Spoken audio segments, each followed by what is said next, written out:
Hey, everybody. Hello, hello, hello. What up? What's going on?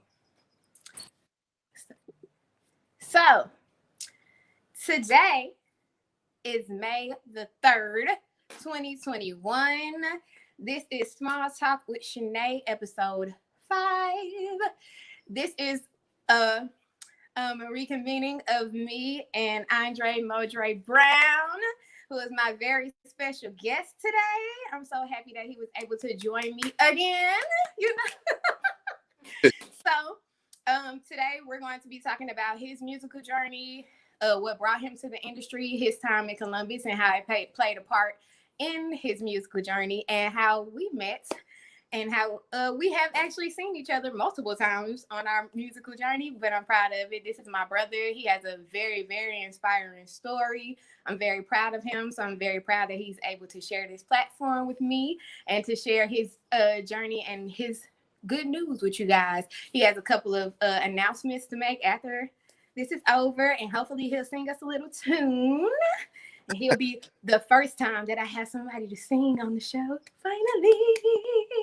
So, of course, this show is in conjunction with MEC, which is the Music and Entertainment Council. It represents the Chattahoochee Valley area.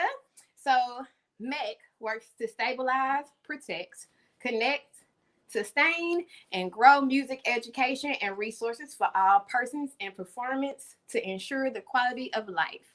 And what that means is we work to make sure that creative and artists have a platform within the community and the resources that they need within the community in order to thrive, and encourage people that are artists in any realm, whether it be canvas artists, whether it be engineers, producers, singers, any realm of artistry, to actually stay in this area and encourage other artists to grow and thrive there too, because we need more there, as in studios. We need more venues. We just need more resources for our artists and our artistry.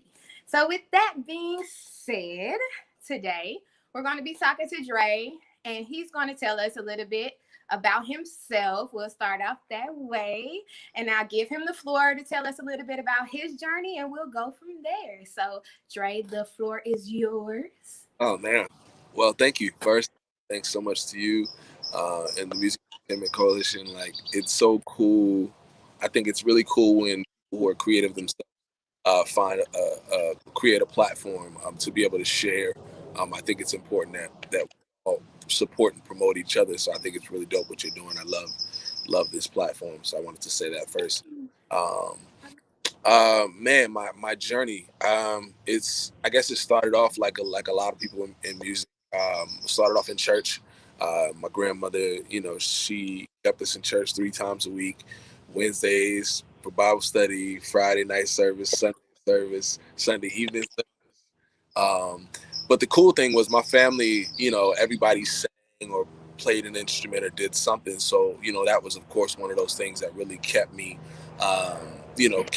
Excited about being in church, was the music. As you know, it's super powerful, especially in the black church. Sorry, Right. oh, it's a helicopter. Sorry. It's okay. We know you're global. Stop. No, but I'm in California, and in LA, it's a helicopter every 2 minutes. So, Exactly. but no, so yeah, that's where it started. Started at church. From church, I was about 3 years old, 3 or 4 years old. I recall was the first time when I was really drawn to the music, and also like my first time probably like running up to the drum set and like on the cymbals, and I think I did that from probably 3 to about 6 or 7 years old. I remember going to church with my grandmother and my aunt, my mom's youngest sister, and yeah, I was drawn to it. So from there, when I got into like elementary and middle school, and then eventually in high school, I stayed in like bands. I played in jazz band, choir. Um, had like when I was in high school, I had my own little TV show on like the local network where I interviewed like artists and singers, very much like this. Mm-hmm. I was in love with music, and the cool thing was it wasn't just like, so I grew up in church, but my mother and aunts, they were like, all of them, they listened to everything. So, we grew up having records like Stevie, Earth, Wind and Fire, Queen, The Police, Journey. So I was hearing a little bit of everything. And then my pops was like a heavy hip hop head. So Jay-Z, Big Daddy Kane, um, Eric B and Rakim, everything. Yeah. So anyway, yeah, like I think, just it being around me really fueled me. And as I said, my mom and all her aunts and my mom and my aunts, my mom's sisters, they all sang and stuff. So my mom's youngest sister, my aunt Yvonne, she was kind of my mentor and took me under her wing. So I would like sneak in her room, and I'd come home from like middle school and like play at her drums and do all of that. So like when you have an environment like that, you really can't help but really kind of find yourself falling into being curious about music. So as I said, I went on to do it throughout school. When I got to high school, was super involved. Ended up receiving a scholarship after high school to Berklee College of Music. I was one of 7 recipients from around the world to receive a presidential scholarship from Berklee in 2007. So that was a super, super dope experience, a super dope opportunity for me to be able to. It really changed my life, mostly because I was able to meet people from all over the world. And like, Shanay, you understand like what that means to us, especially coming from like, smaller towns, you know what I mean? Right. It was everything. It opened up my eyes musically, but then also just like culturally and food and just really made me want to travel. So after Berklee, well, actually, funny story, which will tie in the whole Columbus thing. Uh, so my first day at Berklee, they had all the kids coming to the auditorium, whatever they called, and they had us all basically sit next to a random person. And I found myself sitting next to this kid, tall, light skinned with braids, looked like Chris Brown or something. That's what we was all saying. Oh God. And we was talking, and he was, telling me, I was like, "What you do?" He's like, "Oh, I play drums." I was like, "Okay, I play drums too." He's like, "Okay." I was like, "Word." I was like, "I play bass too." He's like, "I play too." He's like, "Well, I play keyboards too." I was like, "Well, I play a little bit of keyboards too." And we just started laughing, and like it went from conversations about playing instruments in church to, some of our music lead to literally that became my best friend, and that's Devin Johnson, as most of you guys know, and he's one of Columbus's, heroes. I say hometown heroes. Uh, Super phenomenal arranger, producer, writer, artist. If people don't know, they can sing too. So yeah, that was where I guess there was a bit of a shift in my life, man. I met him, and we got really, really close, and outside of that, built a lot of really dope relationships while I was there in Boston. So I think after 2 years at Berklee, Dev had moved back to Columbus. He was like, "Yo, man, I'm going back home, and I got this record deal on the table." And he's like, we had been making beats, making music together. I was also his musical director at the time. I was his bass player and band leader. So we ended up moving back to Columbus, and it was interesting to me because I come from a semi-small town of upstate New York. Um, so there was a lot of isms, the corner stores where you can get sandwiches, and stuff like that, or just like a lot of the isms that I remembered from being back home. It kind of reminded me of that going there, and then also the sense of community. I think as soon as I got there, I think Kennard was one of the first people that I met. That I think we all went to Waffle House or something that night, and I had never been to Waffle House before because I moved to Georgia. Like, yeah, I had never been there before, so I was like, so we went to Waffle House, laughing, listening to things, listening to like T-Pain or something. They put me on all the records that was hot in the South. Listening to Wait, y'all didn't have T-Pain? No, we had T-Pain, but in New York, it wasn't really. He wasn't popping like that. He Okay. had just popped. This is like when Three Rings and like all that stuff had came out. Like Okay. it just wasn't like a thing like that. Like in New York, you think about we was listening to like because this was still 2008, so a lot of Jay-Z, a lot of Kanye, stuff like that. But it was more like a lot of the Southern stuff, a lot of the Outkast, a lot of the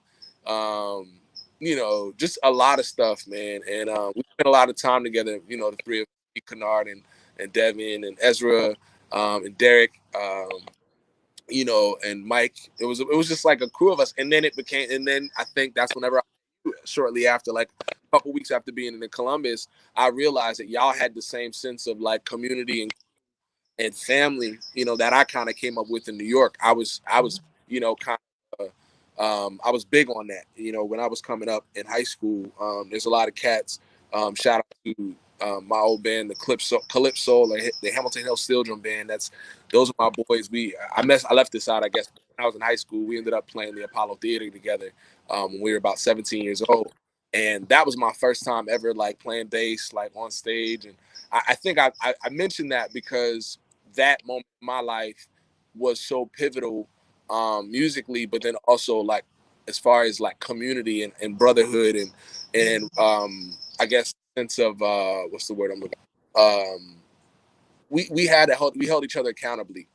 We held each other accountable for being better, growing and being better at our gifts and stuff. And I felt that same thing as soon as I got to Columbus. As soon as I met y'all, like it would be dinners at Mama John's house, and then that turned into a jam session where we singing songs in the studio, or we playing beats, or we barbecuing, or whatever, in turn, I ended up meeting a lot more folks, Charles and Lloyd and oh my God, shout out to Dwayne Cresswell family. Like they were like the aunts and uncles that I never had, especially on like the church scene. Like when I got there, I started playing at the Bridge Church, and that was a super dope for me. I went playing bass to like I think I ended up MDing for a little while, and like I learned a lot there, man. That's where I met Jelani Jackson. I know I'm sure y'all Columbus folks know who that is. Down here from Columbus. Yeah, man, it was just the city is. If nobody knows about Columbus, like I'm gonna say that like I'm from upstate New York, so going to another small town and seeing how rich in pride in the culture, in the music, and all of that, Columbus is. It was inspiring for me, even though like because the truth is we would drive to it every week. Kennard knows this. We would get in Devin's car. We'd all chip in whatever little gas money we had, because we hadn't done nothing. Nobody had done nothing yet. We all chipping in, to get to Atlanta.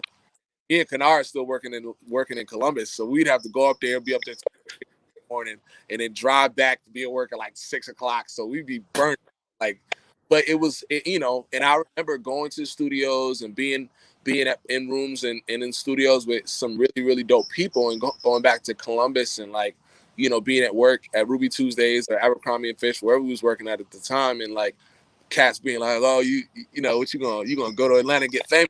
Yeah, you gonna now, because you got to think about it. For me, it was kind of an ego check, because I went from, full scholarship at Berkeley to like moving to a small town. And although like we were in it all the time, it wasn't really happening for me yet. I was just there supporting Dev. And, I knew that eventually, we would all, especially because we had all started writing songs and stuff. And me and Kennard was spending hours in the studio. I eventually knew something would kind of catch. It was hard, and I remember at one point I ended up getting fired from both of my jobs. I got fired from Abercrombie because I dyed my hair. I had just started my locks, and I put color in them. And they let me go, and then I got fired. I was on because at this point, this is 2009. At this point, I had started teaching private lessons, teaching piano, and I was playing at church, and then I was like a bunch of those like random gigs downtown in Columbus. I can't even remember. It was a couple different clubs that used to have live music on certain. And then Sweet Lounge. We used to play at Sweet Lounge on Fridays and Wednesdays for beers and a meal. It was cheap date. Huh? It was a cheap date. Yeah, man. It was. Well, I mean, it was honestly. It was just I was trying to get back into it, because after leaving school, I wasn't really gigging like that. We were doing production and songwriting at the house, and so I was really playing a lot out.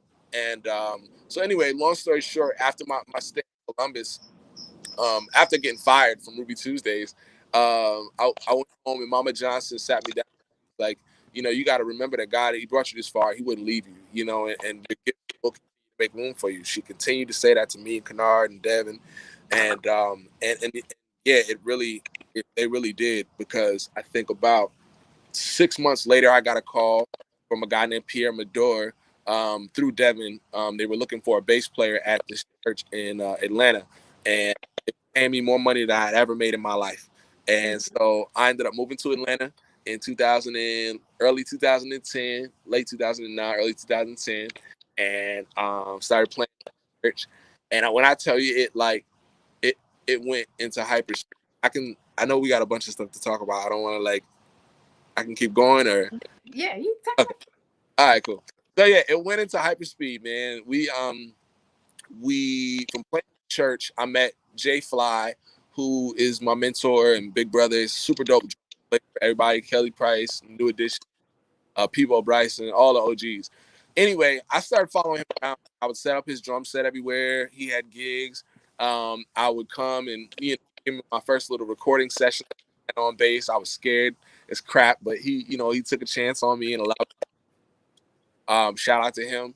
And a lot of the other OGs too. Trey Gilbert, another phenomenal bass player, plays with everybody, and Lil John Roberts. So it went from playing in church to hitting at a couple of small clubs every week.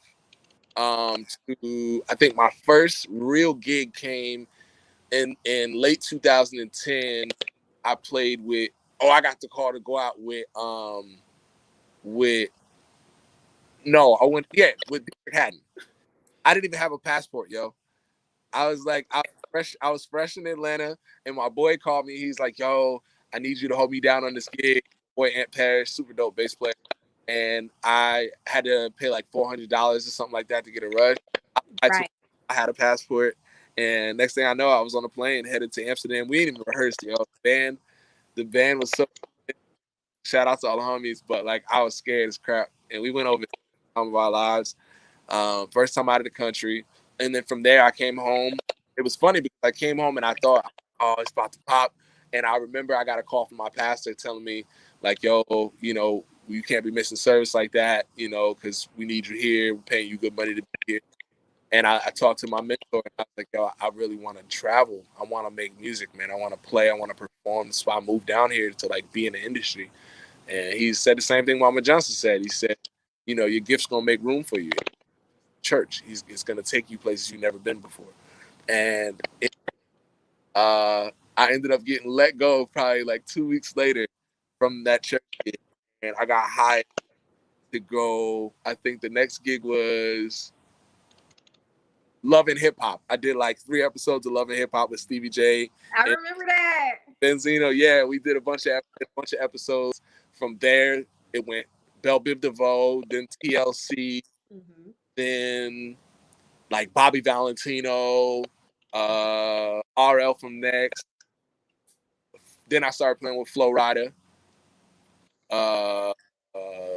Man, it was just like, it was a hate, because then at that point I had met the Band of Brothers, and like, shout out to the Band. Those are my guys, Slim, Black Jordan, Mr. Virtuoso, Shrine. Those are my brothers, man. And that was a big thing. Like, I met them in 2010, but we really didn't really, like, we were playing clubs and stuff, but we was gigging. Like, when I wasn't on the road, we was playing 6 nights a week in it. Like, that's one thing I will say, like, while we like having this conversation about accomplishments, like it's much bigger than like just being dope and like what I've done. It's about that work and that 10,000 hours you got to put in.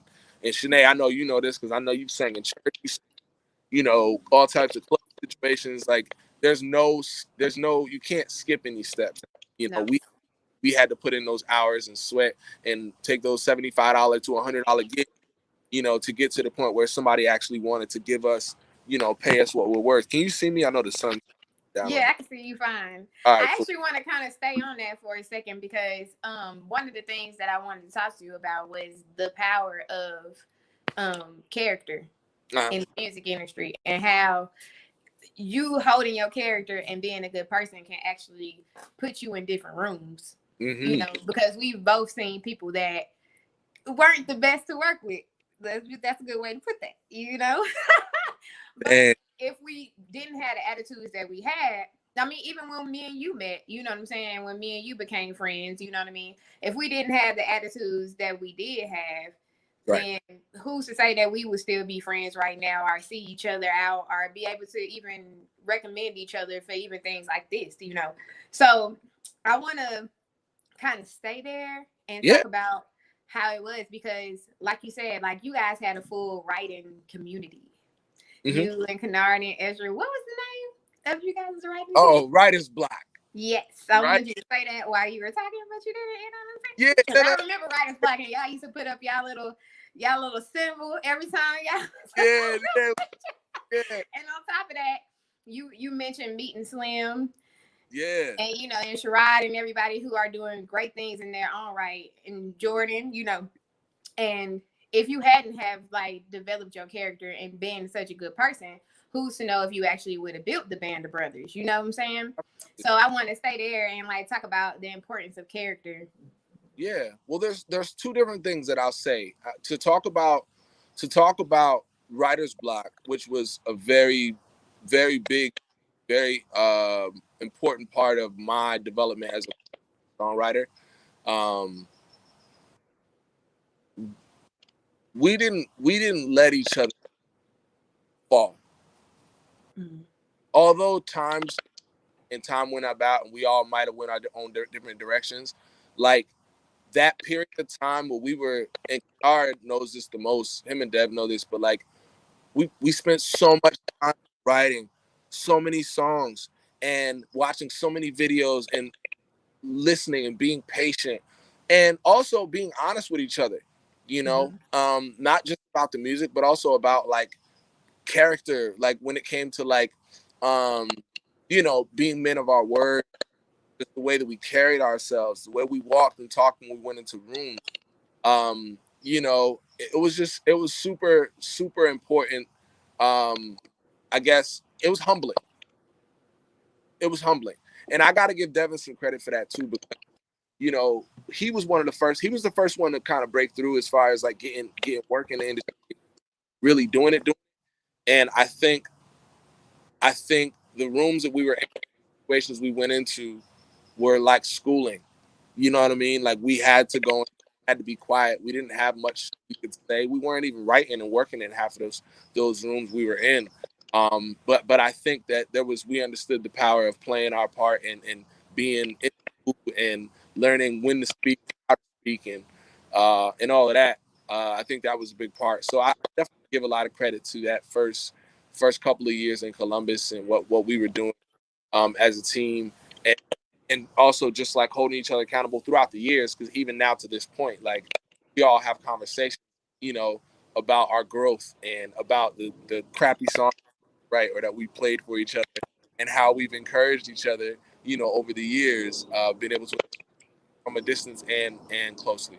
So I think that was important for that. The Band of Brothers was a whole nother thing. That was because that was mainly like, I mean, it was records, but it was also mainly the road, being on the road and traveling.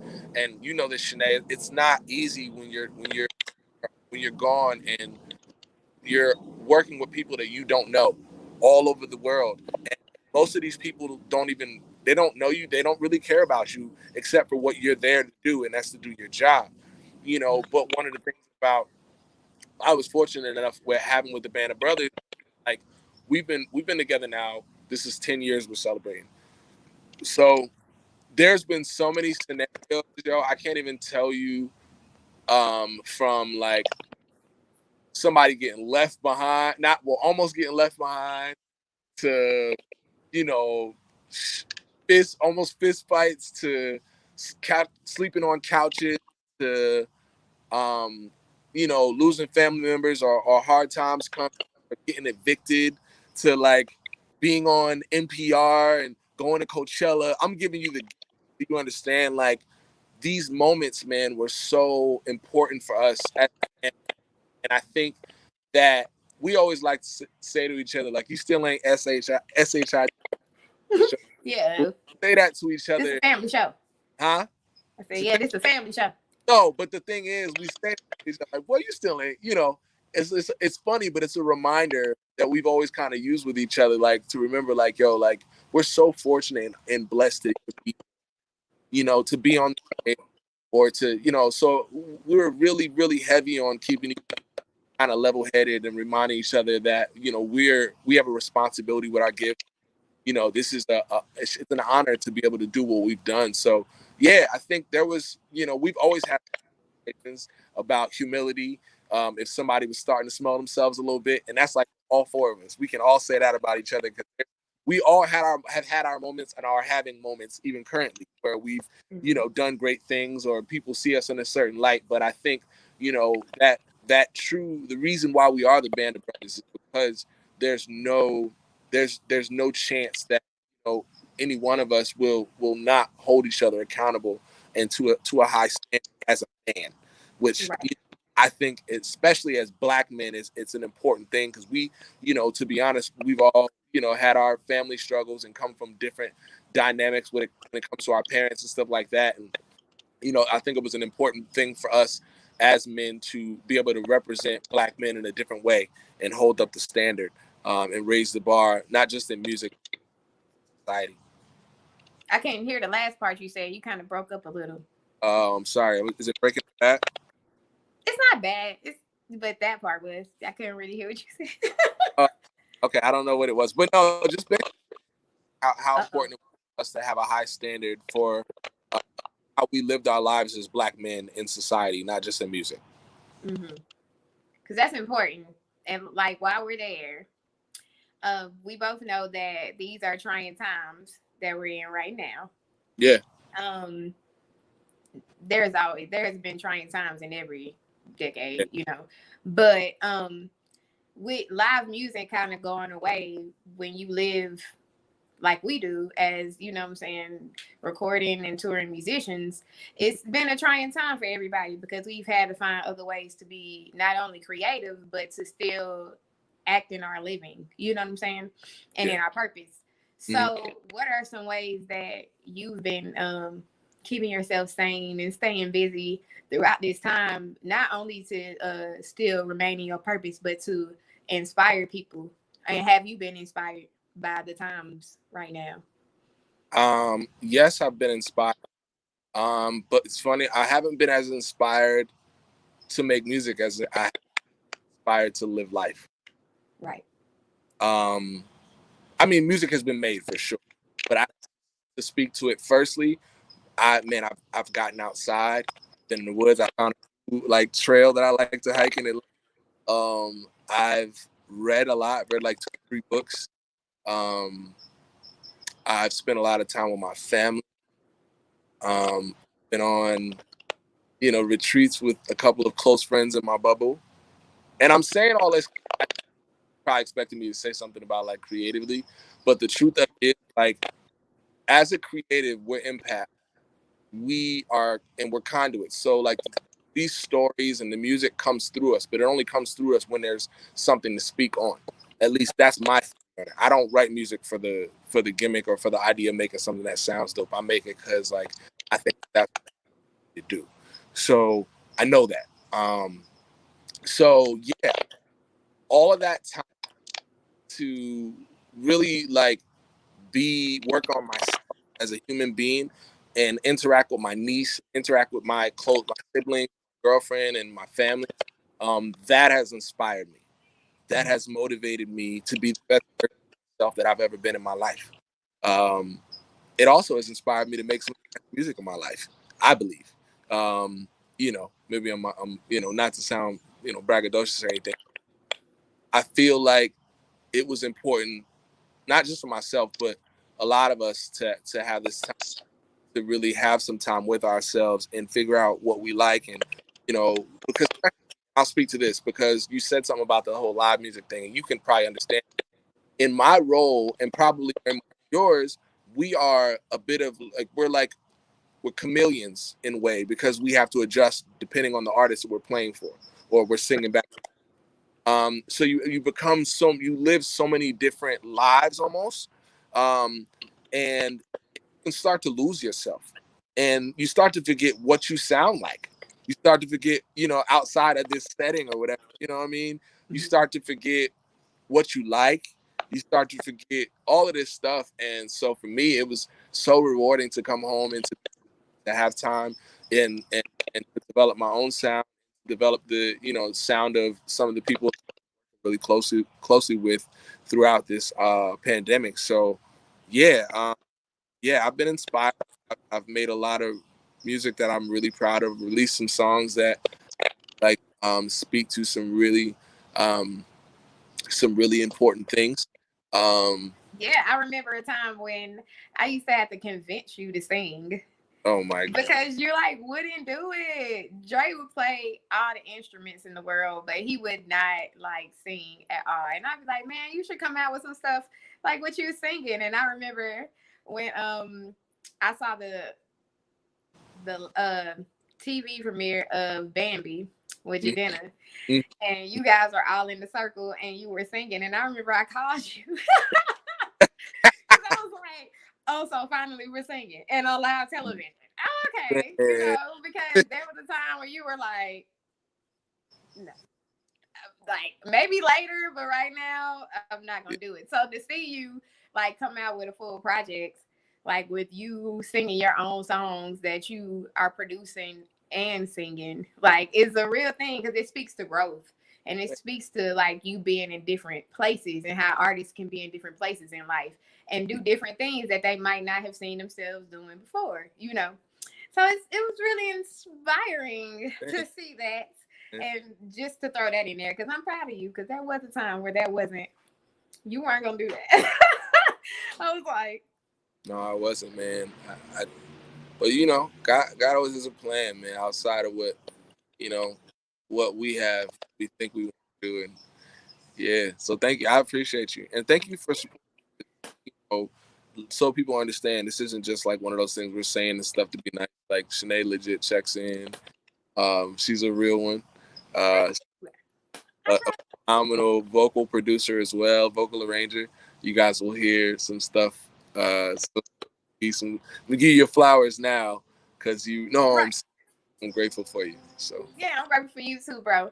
So I want to go into a couple of real questions because I am about like speaking the real, even though you've been doing that pretty good this whole interview. So what do you feel like is lacking or was lacking when you were here in Columbus, like as far as artistry goes? What would you like to see that isn't really present now that can help a young artist blossom? More like opportunities for like showcase. I didn't there was no even like open mics were very scarce. At least I was there. I don't know what it's like now. There was live music, but if you weren't in the band, body, it was kind of hard for me, at least the first couple of months, getting to the scene. And here's the thing, like I know it's a smaller town, so I get it, but at the same time, I think that there's a misstep with this generation. We come from a generation of like, as a musician, growing up in church, waiting for your chance. Drummer sitting in line behind the drummer, waiting to get their turn. Now I'm not saying that doesn't happen anymore, but like, or even with like a lot of the clubs, like you know, in Boston at Wally's or in Atlanta at Apache, like you would literally, you know, go weekly to wait to get your chance to finally get up there and rock, you know. And I think that I don't know if Columbus has developed anything like that, but I think, you know, something as simple as a weekly jam, you know, that really was curated by, you know, those of us who might have, you know, done some really dope stuff, you know, that wouldn't mind doing something bi-weekly, that would really bring the community out. Because if they don't plant the seeds, if we don't replant these seeds, it's not blossom. You know, there's no new flowers are going to blossom next season, and we have to do that from a, you know, musical standpoint. You know, just them seeing us performing and singing and knowing that we're accessible, but then also from a character and like, you know, dropping seeds and nuggets in here, or having lunch with them and sharing some little tidbits about like some of the stuff that we've done. So I think that would be fire. If there was more opportunities for, like I said, either a jam session or more like showcase. Honestly, like, and I know me and you talked about some type of things, showcase stuff, and like you wanted to get doing more. And I think this type of platform is where a lot of that type of thing starts. With sorry, the flies are. With really, you know, creating those type of platforms. So those are the two I'd say. What I think would really help Columbus. Well, really, like performance opportunities, but then maybe like Um, maybe like some more like I don't know what it's like for some programs out there, but like, you know, there's a lot of talented kids at those high schools, you know, so Right. creating some sort of a really dope program that's diverse Mm-hmm. is key, because I think that the music industry it's a lot bigger than what most kids nowadays.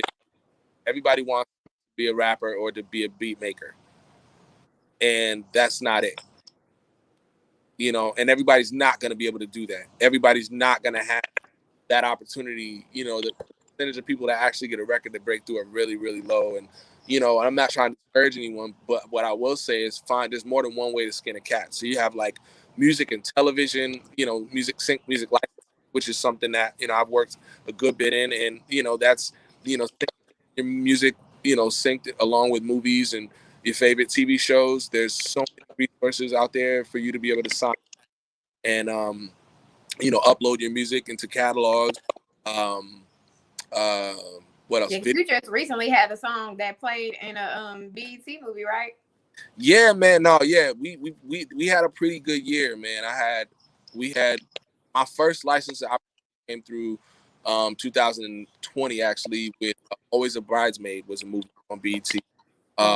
And went to Netflix, and then the next one was Open, that was also on BT. And then this past like 3 or 4 months ago, I co-produced a record called Black and White for Ari Lennox and this rapper Nasty C. Repeat the song again because you broke up. I'm sorry. The song is called Black and White. It's called by Ari Lennox, Nasty C. And that joint comes out. What's out now? It came out on Coming to America soundtrack. So yeah, man. I'm just saying, like, there's ways to do it, and I want the knowledge, you know, have this knowledge and understanding that you don't have to, you know, be like someone else in order to be able to be successful in music. Am I breaking a lot? I can try to move. You are breaking up a lot, but it's not Hold on, let me that I can't understand you. try to connect to the Wi-Fi. Can you still see me? No. Okay. Well, you can hear me, right? I can hear you. This is the joy of being live. I know, right? No, I'm coming right back. I'm just trying to connect to the Wi-Fi if I can. Okay. You know, we like black screens. You know what I'm saying? We like black screens in the middle of shows. This is what we rock with. You know what I'm saying? This is what you do. Oh, now you're frozen in a good picture. Okay. Great. Wonderful. Hi. Am I back now? Yeah, you're back. Sorry. In full effect. You still breaking up, but I mean, we're here. You tried. You know what I'm saying? But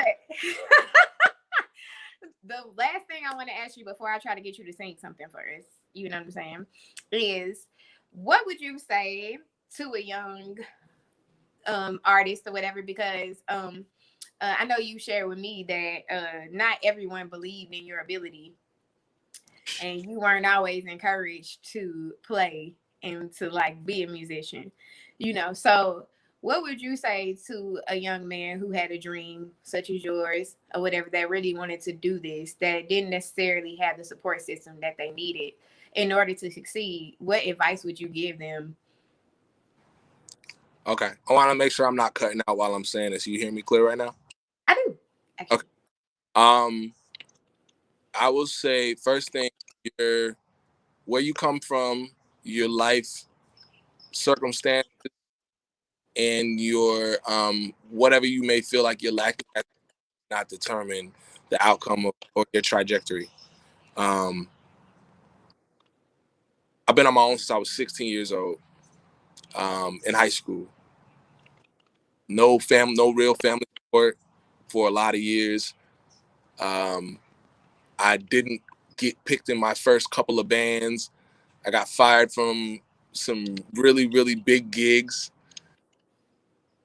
But I've probably played on over 1,000 shows, hundreds of planes, hundreds, like, countries I can't even name right now.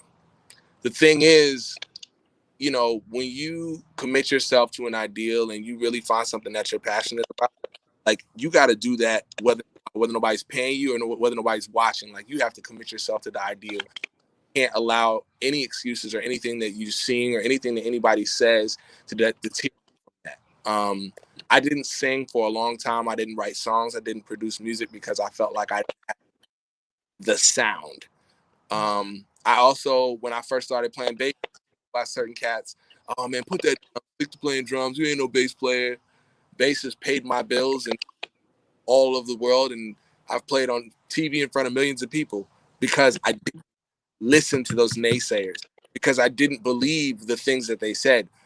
You know, a lot of times people will project their fears on you, and family too sometimes, you know. And the truth of it is like you just have to be so unwavering in what it is that you do. That's why I tell people all the time, don't get in music for the money, don't get in it for the fame, don't get in it for the hype of it all. Get it, love it if you love it, you know, because otherwise, you know, you're gonna find times where, you know, things get difficult, you know, in the industry, because it's a very hard world that we live in, you know. So I just think, you know, committing yourself to whatever it is that you love, and you know, I always like to say that thing that makes you different, that's your superpower. That one thing that you do that you might feel like, I don't know if that's the thing that everybody else is like into. Like, lean into that, yo. You know, if you play guitar upside down lefty, you know, or if you got a really raspy voice, tone of your voice, you know, or if you know, love country western, but you live in the hood, like, lean into that, man. You know, I'm a big like folk music fan. And, you know, a couple months ago I posted a video, or maybe last year I posted a video, and the folk artist, he reached out, you know. And it was funny because most black people don't even know who he is, but he's written songs, some of the greatest songs ever. And like, if I was scared to be me in that, those moments would have never happened. So you really, you know, I think, and I know you relate to that, Shanae, because you work in that world of like country and folk and rock. I think that's it, man. I think lean into your superpower. I'm not gonna call it your, you know, that just that thing that makes you slightly different, and whatever it is that you're passionate about. You know, you have to be unwavering, and can't expect people to, because the truth of it is your vision. Nobody sees life the way that you see your dreams. This idea that you have in your mind, nobody is going to see it the way you see it, because it's only in your head. So, you know, the faster you latch onto that and you hold on to that thing, you know, and you really start to hone it and spend time developing it, you know, look up in 5 or 10, people are going to be like, oh man, that's fire, man, I can't believe you did that. I'm telling you, mark my words, because I'm a living witness. I am the underdog. I represent the underdog, and anybody that knows me, knows where I come from, knows. Today, you know, you won too. So that's what I say, man. Shout out to the underdog. Shout out to people who are feeling a little low today, or feeling like, you know, I don't know if this is going to work out, or if I'm cut out for this. There's somebody somewhere that needs to hear your song or your lyric or your voice or your story. Mm-hmm. I agree with that wholeheartedly. Like, so before I get you to sing, please tell everybody your platforms and where they can find you. Platform at MoDre, MoDR3 on Instagram, Twitter at MoDR, on Facebook. I think it's Who Is MoDre. Is the backslash Who Is MoDre. I have music on all streaming outlets. iTunes, Spotify, all of that stuff. I have a EP out called Ready. A couple of out. Like I said, you can go and grab Black and White. That's the new joint. Ari Lennox. I put out a new single called A Lot to Learn. Just tap in, hit me, reach out. You know, I got a bunch of new music coming. I'm getting ready to drop some really, really exciting stuff. Actually, with one of Columbus's own, Mr. Kennard Thomas. Yeah. MoDre R3 on MoDre R3. But yeah, we got some really dope music that we're getting ready to drop. My company has been working hard for about a year on a project that's a really dope collaboration, really near and dear to my heart. Shout out to Lucy and Kennard and Amanda, Harry, too, because she's been a part. Remy, It's gonna be really dope, man. And it's an era piece, so it's gonna really touch on 70 feel good music. So yeah. You gotta get it up. From what he said was you guys that his company is called Classic Music, and they're coming out with a mixtape here soon. Well, it's kind of like a mixtape EP type situation, but it's a mixtape feel. And I can share that it's dope. Super dope. Oh, appreciate it. I heard, it's next level type stuff. You know what I'm saying? He definitely has a lot of songs out on Apple Music, Spotify, everything. My favorite song is Waves. Damn. I listen to that. I actually work out the waves. You know what I'm saying? That's my jam right there. You know what I'm saying? But again, you can find him on Instagram. It's MoDre, but it's spelled MoDR with a 3. You got it. And right there, you can see him actually singing, and he shares a lot of his music there, and he does a lot of stories. So you can see a lot of the artists that he's working with on that platform as well. He gets a lot of his updates there. And what did you say it was on Facebook? Who is MoDre? Yeah. Yeah, so on Facebook is Who is MoDre. So please look for him there. Please follow him everywhere. Get all of his views up. Buy his music. He is a phenomenal artist. I'm telling you, you won't be disappointed. I am immensely proud of him and everything that he's accomplished, just because he's super dope as a person as well. He's a great person. He has a great heart. And I know that, he's accomplished, as you see, so much. But this is only the foundation, which is crazy to think about because of all the places that you've been and all that you've done. You know what I mean? But it's crazy again that, God put us all together at such a young age, and we're doing this. And we often talk about that. We joke and say that we're gonna have a documentary written about us one day. We joke about that all the time. It don't come on, man. It don't happen for no reason. We not just at Bonnaroo on two completely different gigs and run into each other, or in New York City playing, these big venues, and it's now. Are you here? Huh? Right, exactly. Are you here? Yeah. You want to go eat? Facts. So, I definitely think that we're living history right now. So us and our friends. For sure. Even this living history. Absolutely. And I'm just happy that you decided to be a part of it, and you thought so much of little old me to share my platform, Anything. I appreciate it. I will. And I'm so sorry that my internet is black out here. It's cool. I feel like, this is the beginning. This is only season 1. You just wait till we get to season 2 and we have the actual setup, because I'm speaking it into existence. And we're going to have a whole couch out here. You know what I'm saying? You know what I mean? Yeah. You know Look out, world. I'm the next Oprah. I'm just playing. Let's go. But anyway. But what you want to sing for us? Oh, man. I sing one of my joints called Faded Love, actually. So, one of those days when you don't feel the same about love, feel almost insane about love, and you can't pretend. But on those days, you make me feel like I'm enough. We stick it through, we hold it tough, 'cause we work the fight.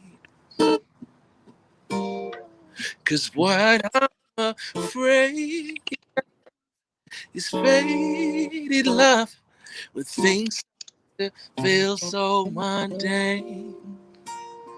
When love ain't no joke, ain't no game. When you play for keeps. 'Cause what I'm afraid of is faded love, when I made a promise to stay and love you forever, always, with that on my name.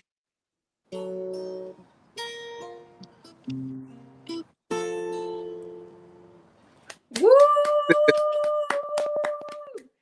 my jam. You had a lot of comments talking about you better sing in here. You know, thank you, guys. They were feeling that. Hey. They were feeling that. I also want to share a story about that song. I was on tour and then Dre sent me. You remember you sent me like the stems to that, and I was like, "It's a hit." No, like, come out with that. That's a hit. I had to test it on my close homies, on my close ones. Thank y'all for the love. I really, Mama, thank you. I see the. Hey, Ma Johnson, Mr. Riskia Johnson. Y'all supposed to go get them streams up. Y'all can go on.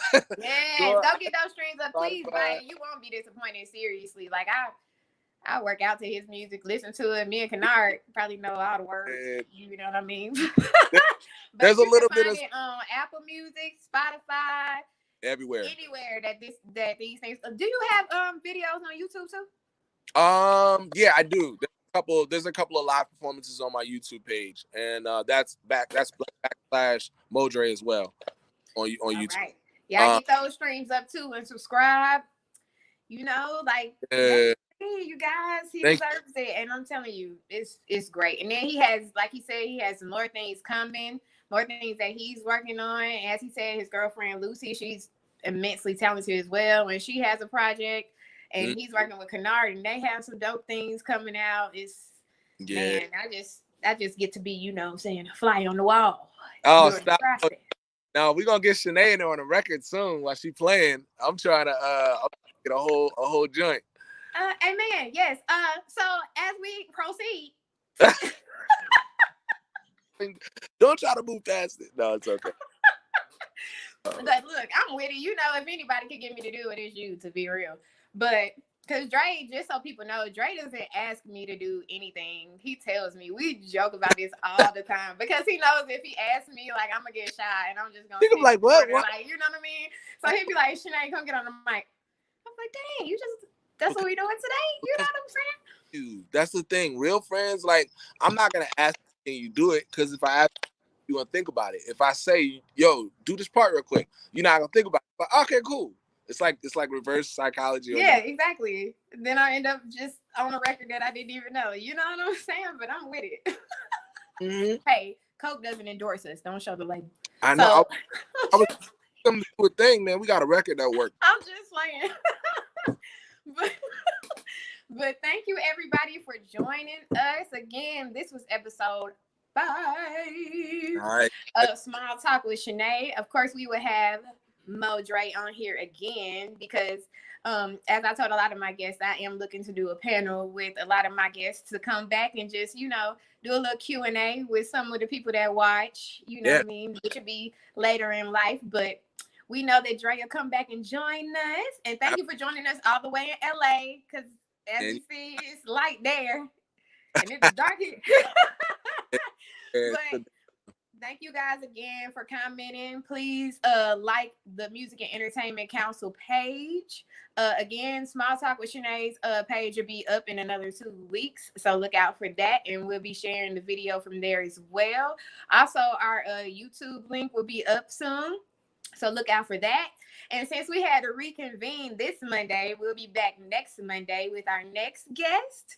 And I can't wait for you guys to join us. Just look out for the announcement and the visual of who it will be. But again, thank you guys for joining us. And thank you, Dre, for coming on and being an awesome person. And we love you. Love you too. Thanks for having me. Peace.